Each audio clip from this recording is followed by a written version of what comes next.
Hello, we're here with Brungards, and we've added one, Brannon. You've heard his name quite a bit. He was the first to go through the Rite of Passage, and we've invited him here to share a little bit of his experience as a participant. He's 20 now, 20, right? Yep. In college, and so this was about 7 years ago. We've also invited Miss Katie Glatzer.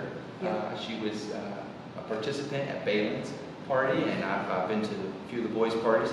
So we're just going to offer just kind of some of our thoughts as participants, as observants. What was it like?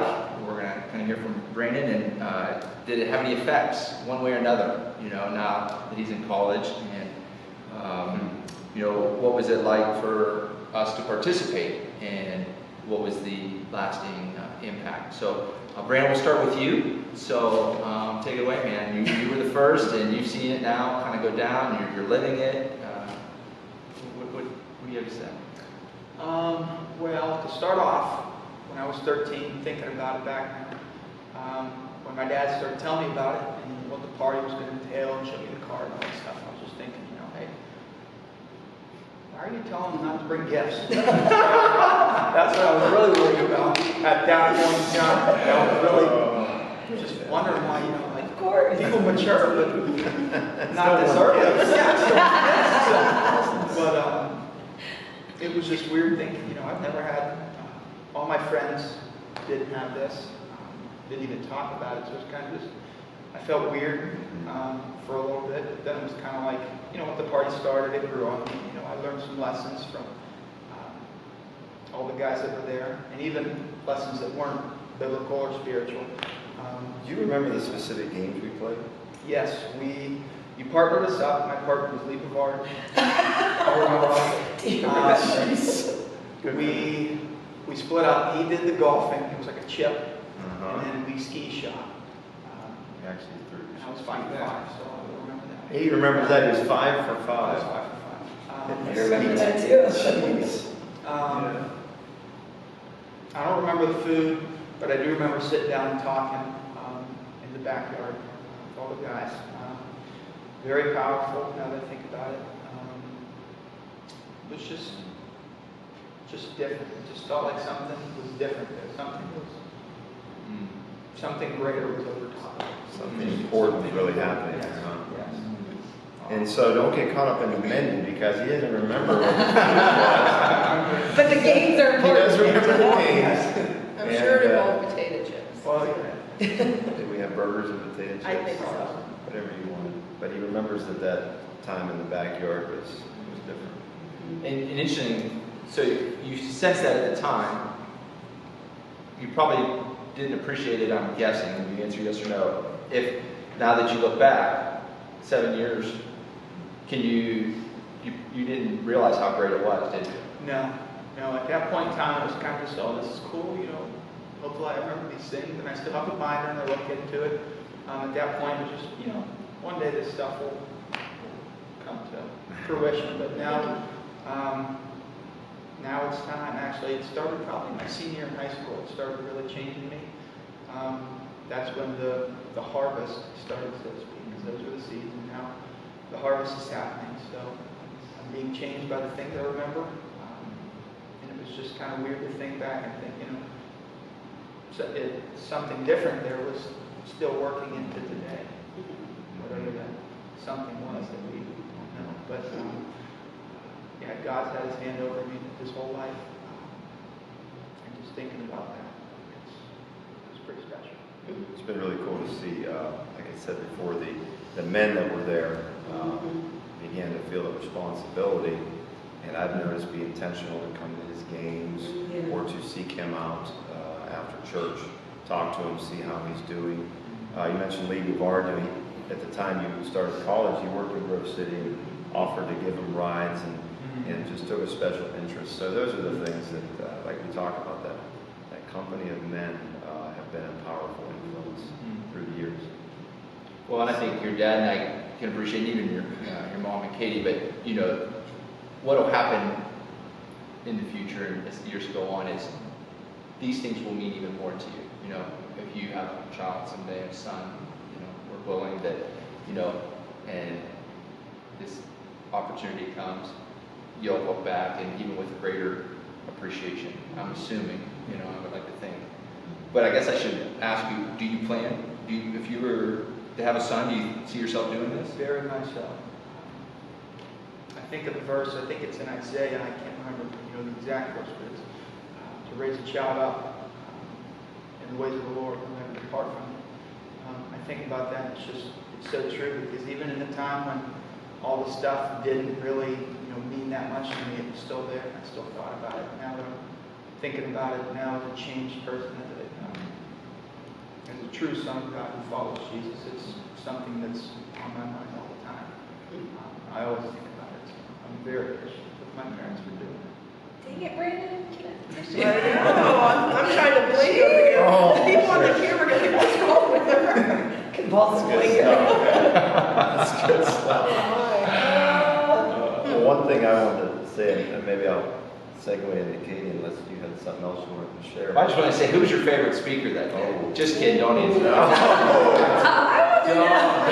Don't tease it. But I do want to make the point is that you even mentioned until your senior year, and now you're in college, and some of the fruit happens in stages. I think sometimes the tendency when we do things like this, this version or other versions is we want an immediate, result, immediate impact. Right. And I think as parents, we have to, and as teachers, as coaches, sometimes we have to remind ourselves it's okay if, it isn't instantaneous. That sometimes, the process has to happen. And in different kids, men, women, girls, that it happens at different stages. And some, unfortunately, may never really fully appreciate it. There's no guarantee. This isn't magic. It's just that, the combination of your parents doing it and your heart being open and mature meet. And so we did see maybe a little more of an immediate result. But that is not necessarily always the case. I just want to offer that just caution as people, if I do this, then this is going to happen. Right. And it's not a perfect formula.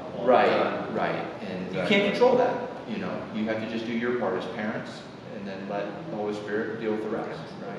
And, so, Mark, what were you going to say? Well, I was just blessed as a father to watch these men come and come prepared to share things or just come prepared to invest some time into my son's life. And Katie, when you were asked to share at Balin's party, I saw your reaction. I was immediately blessed that it meant something to you. And then, hearing later what your words meant to my daughter, I just wanted to hear from your perspective and for people to hear just what it meant to you to be there, to be a part of it, from an onlooker, but also from one who shared with it. Yeah. I think of like two real big things that stuck out to me that day. And I don't know why, but I'm coming from the perspective of when I was 13, this is what would stick out to me. I think the first one is all the women that showed up to be there. The only person that had to be there technically was like my mom, so like Carrie. But all the women that wanted to be there for Balin because they loved her and they want to be a part of her life. I just thought that as a 13-year-old girl, that would stick out to me. Like, wow, these women came here, made the sacrifice to be here for me. They love me and want to be a part of my life and my journey. So that was the first thing. And then the second thing is similar in that, okay, my parents say nice things to me all the time. And that kind of, you start to not believe those things. Because they're my parents and they love me and they have to say those things. But wow, these women, what they spoke into me and what they spoke over me, they see that in me. Like, that means something. Yeah, and not that what you guys say to her doesn't matter, because it does. Like, I know the things that my parents blessed over me, or said over me, blessed me. But there's just something different coming from these other women that maybe don't get to talk to me all the time, but yet they see this in me. And it might be from afar, it might be up close, but, and then I think Gary mentioned the theme, that when there is a theme like that, that to me, that would stick out as something, wow, like, God made me this way, and all these women see it, not just one, or not just two, but all these women, and I just think that Balin's sitting there, taking this stuff in, that I think that it's going to be monumental for her one day. And I don't know, like, as a girl, I think, and I have girls and boys, and I see like my boys have an inflated self-confidence, and the girls have the opposite. And so I think even more so for a girl that something like this could be so powerful, especially at 13, which I feel is like the most awkward age you experience. But that these women see this value in me, this beauty in me, and these qualities in me, and you start to believe it. Maybe in things you didn't see in yourself, you start to believe it. And so it was just, first off, an honor. I thank you guys for allowing me to speak, but it was a blessing and it was an encouragement. And there's no way I'm not going to do this for my kids when they all turn this age. So. Yeah, the importance of that age, when you mentioned, Katie, the awkwardness, we can all look back at our 13-year-old picture and think, gosh, that was awkward. And it's just such an important time when kids, their bodies are changing, their minds are changing. Our culture is trying to raise them way too fast. And so it is just so important for us to help mark out that path for them at that time. It's crucial. And I think another thing is when you get together in a group like that, you don't get to talk to those people a lot one-on-one or whatnot, but you could also see like maybe the people you connect with a little bit more so than others. So people that you may want to grab as a 13-year-old, that you may want to gravitate towards as someone you look up to or someone you want to like be more involved with. But I think it allows you to see those people in a more laid-back setting. Like, wow, I really connect with so-and-so differently than maybe I thought I would. That's good.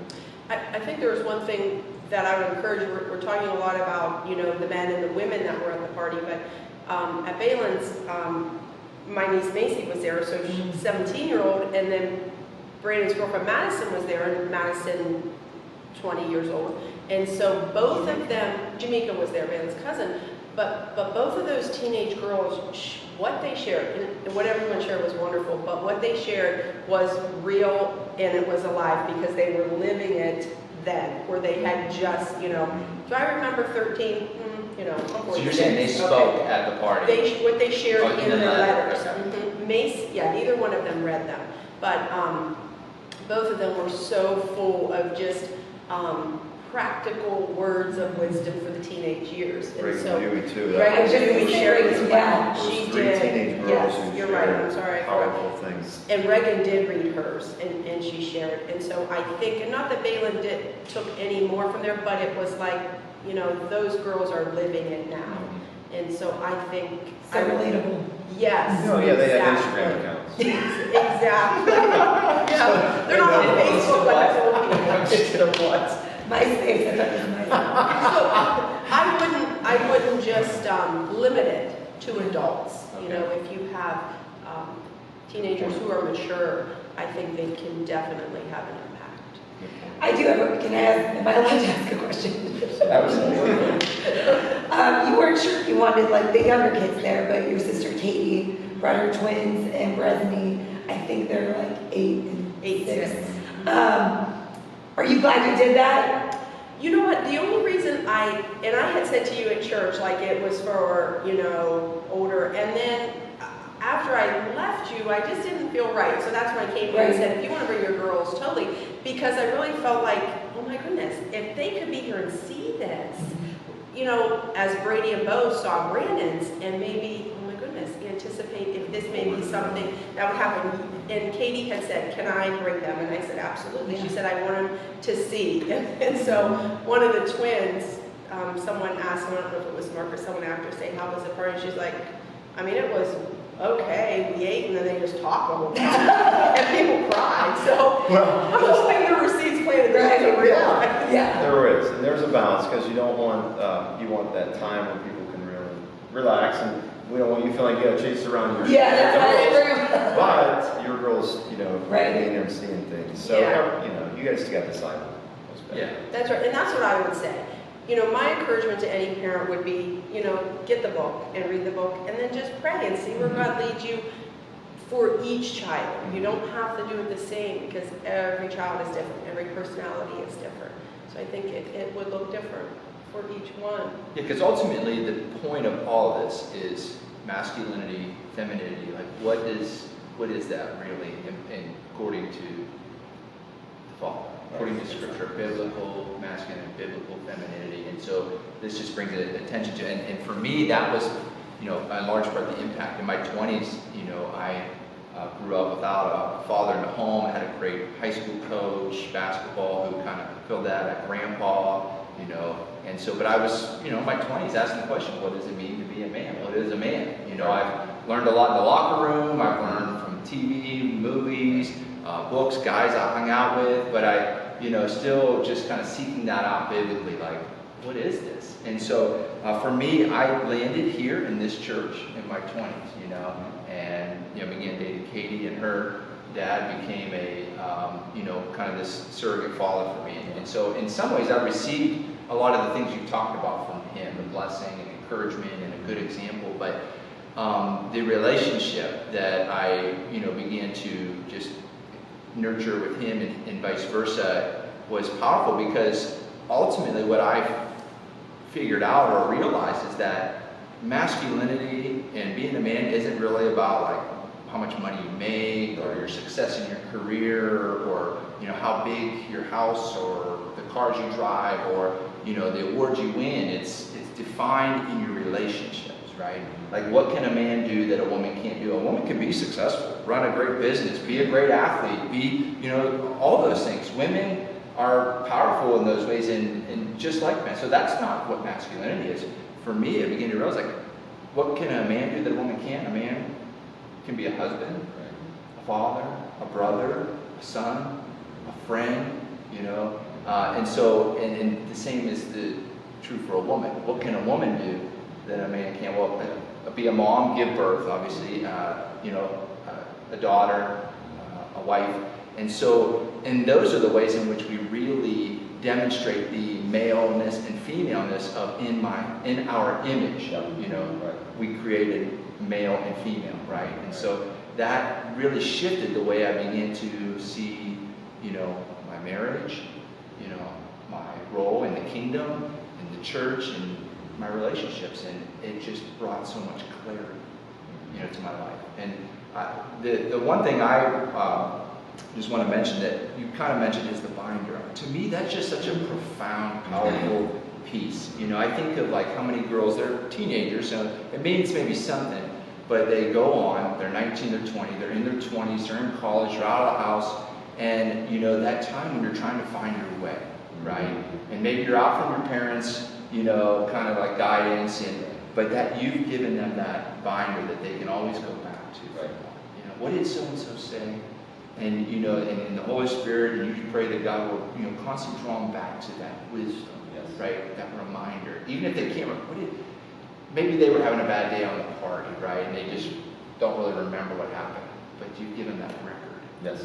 You know, and I think to me that is something, an element that I think is really, I don't even know if that part's in the book, if that's the part you guys did or not, but it's... Remember if it's in the book. It's not in mine. I don't know if it was in yours. I entitled each one Brandon's Book of Wisdom, Brady's Book of Wisdom, and I think wisdom is really important because there's lots of knowledge out there, but the fear of the Lord is the beginning of wisdom, so this is all based on, you know, having a relationship with Christ, obviously, and why He created you and what purposes He has for you. So with that mindset, I wanted the boys to have something to take with them, like He said, because we forget. Yeah.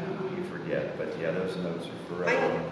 I included Balin's invitation to the party, so she would have that, and then Your notes, right? my notes, yeah, she has that, and then she has cards and stuff from grandparents. You know, you think you're not always going to have your grandparents with you, but here you go, you have a letter, and they're writing, and then for each person that came, what they shared, I just put it in this binder for Balin, and so she will have this to look back on Forever. And I think what else is awesome is that when you're the center of attention that day, and there's so many people speaking these things over you, a lot of it can be like missed, or you just want to go back and, you know, say, what did she say again? But, you know, there's just a lot being thrown. It's like in sermons. Take notes, but don't forget. Well, do you have any final words, Brandon, Terry, Mark, Katie, as we